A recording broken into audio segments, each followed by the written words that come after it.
আসসালামু আলাইকুম ভিউয়ার্স। আজকে আমি আপনাদের সামনে আলোচনা করব একটি টপিক নিয়ে। পার্টস অফ স্পিচ আমরা জানি ৮ প্রকার এবং এই ৮ প্রকার পার্টস অফ স্পিচের মধ্যে অন্যতম গুরুত্বপূর্ণ একটি টপিক হচ্ছে নাউন। তো আজকে আমি আপনাদের সামনে আলোচনা করব নাউন নিয়ে। তো কথা না বাড়িয়ে শুরু করছি।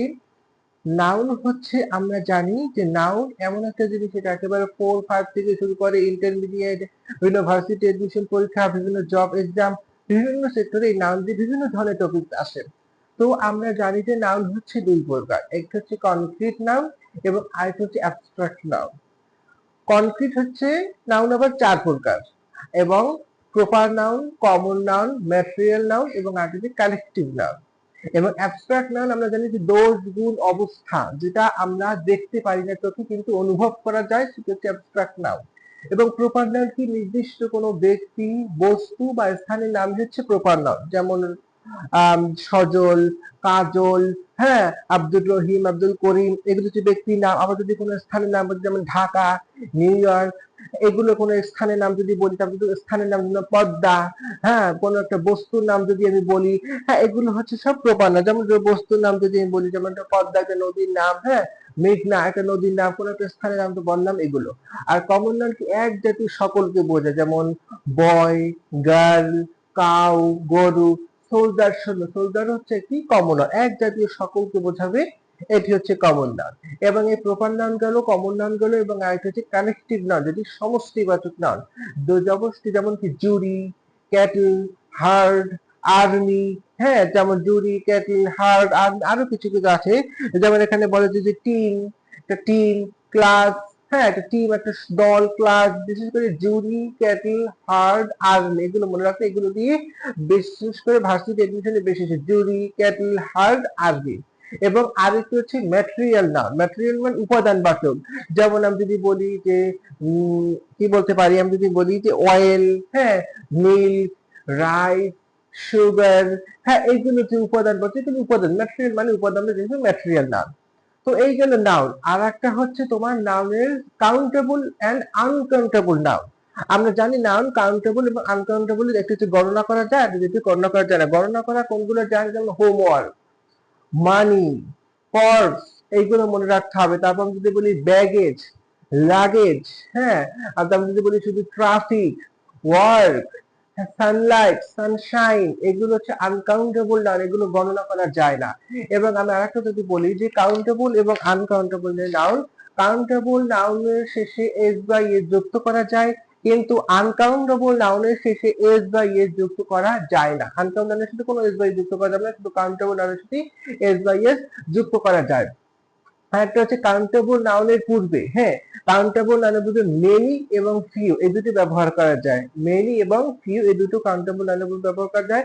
এবং আনকাউন্টেবল নাউনের পূর্বে মাচ, লিটল, লেস, এলিএসটি, লিস্ট। আমি যদি বলি ওয়াটার, আমরা বলতে হবে কি many water, are many water বলতে পারবো না, আমরা বলতে হবে মাচ ওয়াটার, হ্যাঁ, বা লেস ওয়াটার। মেনি এবং লেস, মেনি, লেস, লিস্ট এগুলো ব্যবহার করা যায়। আমি যদি বলি না, মাছ এবং লেজ এগুলো ব্যবহার করা যায়। মাছ এবং কি লেজ, এগুলো মাছ এবং লিটল, লেজ, লিস্ট এগুলো ব্যবহার করা যায়। কাউন্টেবল নাউনের পূর্বে কি ব্যবহার করা যাবে? কাউন্টেবল নাউনের পূর্বে মেনি অথবা ফিউ, ফিউ এন্ড ফিউজ এগুলো ব্যবহার করা যায়। মেনি এবং ফিউ কাউন্টেবল নাউনের পূর্বে, এবং মাছ, লিটল, লিটল ওয়াটার এগুলো মেনি। আমি যদি বলি মাছ মানি, মানিকে আমি আবার বলছি মানি টাকা, এটা কিন্তু একটা আনকাউন্টেবল নাউন। মানি কি একটা আনকাউন্টেবল নাউন।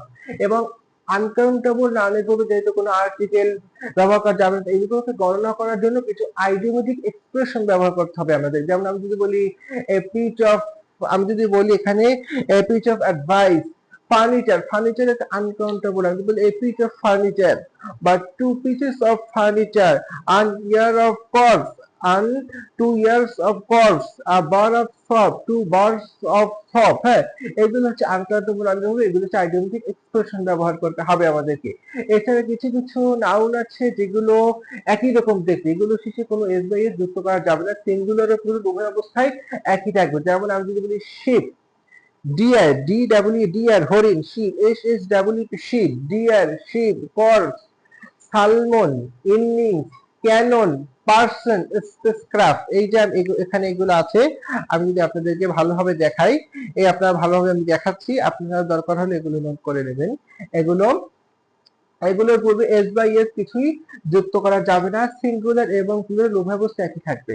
এছাড়া কিছু কিছু যেমন আমি যদি বলি, না এখানে আছে যেমন ডজন, হান্ড্রেড, থাউজেন্ড, স্কোর, এগুলো পূর্বে যদি সংখ্যা থাকে যেমন 5000 তখন এস বাই এস যুক্ত করা যাবে, কিন্তু যদি কোনো সংখ্যা না থাকে তাহলে কিন্তু এস বাই এস যুক্ত করা যাবে না। তবে যদি অনির্দিষ্ট সংখ্যা হচ্ছে তাহলে এস বাই এস যুক্ত করা যাবে না। Thousands of people died in the war, যুদ্ধে হাজার হাজার মানুষ মারা গিয়েছে, এগুলো। তারপরে যে পজিটিভ যে কেসটা আছে, আমরা জানি যে যেগুলো শেষে ফাদার, মাদার্স, ফাদার যদি বলি বাবা, নাহলে ফাদার্স, মায়ের, মাদার্স, কিন্তু যেগুলো শেষে এস আছে বা এস এর মতো উচ্চারিত হয় সেগুলো শেষে কিন্তু অ্যাপোস্ট্রোফি এস এগুলো ব্যবহার করা যাবে না। যেমন এগুলো শেষে আমি যদি বলি প্যারেন্টস, গার্ডিয়ানস, গার্ডিয়ানস, তারপর আমি যদি বলি প্যারেন্টস, জাস্টিস, এই জাস্টিস শেষে এস না, কিন্তু জাস্টিস এটা এস এর মতো উচ্চারিত এগুলোর সাথে শুধু অ্যাপোস্ট্রোফি এস ব্যবহার করতে হবে। এই যে আমি যদি বলি এগুলো, এই যে দেখতে পাচ্ছেন আপনারা, এগুলোর সাথে শুধু এরকম অ্যাপোস্ট্রোফি এস ব্যবহার করতে হবে। আর একটা বিষয় আছে, কিন্তু প্রপার নাউন যেগুলো আছে সেই প্রপার নাউনের শেষে এই অ্যাপোস্ট্রোফি এস অথবা অ্যাপোস্ট্রোফি, শুধু অ্যাপোস্ট্রোফি অথবা শুধু অ্যাপোস্ট্রোফি দুটো, যেমন কিন্তু ইউনুস, এই ইউনুসের শেষে একটি এস আছে, কিন্তু ইউনুস একটি প্রপার নাউন, তাহলে এটা একটি ব্যক্তির নাম। এক্ষেত্রে আমি ইউনুসের শেষে শুধু অ্যাপোস্ট্রোফি এস যেতে পারি, অথবা ইউনুসেস এটাও হবে, দুইটির সাথে। কিন্তু অপশনে যদি দুইটা থাকে তাহলে শুধু অ্যাপোস্ট্রোফি এস যেটা, সেটা কারেক্ট, শুধু সেইটা আমাদেরকে বসাতে হবে। হ্যাঁ, তাহলে এই ছিল বিষয় অ্যাপোস্ট্রোফি এস এর যে বিষয়টি। তাহলে এই ছিল কম বেশি যে আমাদের যে নাউনের যে ব্যাপারটি। এছাড়া আমাদের কিছু আনকাউন্টেবল এবং মানে কাউন্টেবল, আনকাউন্টেবল নাউন আসে পরীক্ষায়, যদি ভার্সিটি এডমিশনে, জব পরীক্ষায়, যে কোনগুলো আনকাউন্টেবল, সেক্ষেত্রে একটা চার্ট আছে, এই যে আপনারা দেখে নিতে পারেন, এই যে চার্টটা আপনারা নিচে দেখতে পাবেন, এই চার্টটা থেকে আপনারা নোট করে দিতে পারেন, গুরুত্বপূর্ণ এগুলো হচ্ছে মূলত পরীক্ষায় বিভিন্ন ধরনের আসে। তো আজকে এ পর্যন্তই। আমি বলেছি যে পার্টস অফ স্পিচ ইংলিশে 8 প্রকার, নাউন আছে, তারপর প্রোনাউন আছে, ভার্ব আছে, অ্যাডজেক্টিভ আছে, অ্যাডভার্ব আছে, তো সবগুলো নিয়ে আমি ধাপে ধাপে ইনশাআল্লাহ চেষ্টা করব আলোচনা করার জন্য। তো আমার ভিডিওগুলো ভালো লেগে থাকলে আপনারা অবশ্যই লাইক করবেন, সাবস্ক্রাইব দিবেন, পাশে থাকবেন। যদি আরো কিছু জানার থাকে বা ভিডিওতে যদি কোনো ভুল ত্রুটি অনুভব করেন তাহলে কমেন্টে কমেন্ট করবেন, ইনশাআল্লাহ সেই কমেন্ট অনুযায়ী আপনাদের আমি সেই ভুলগুলো আমি শুধরানোর চেষ্টা করব। সবাই ভালো থাকবেন, সুস্থ থাকবেন, আল্লাহ হাফেজ।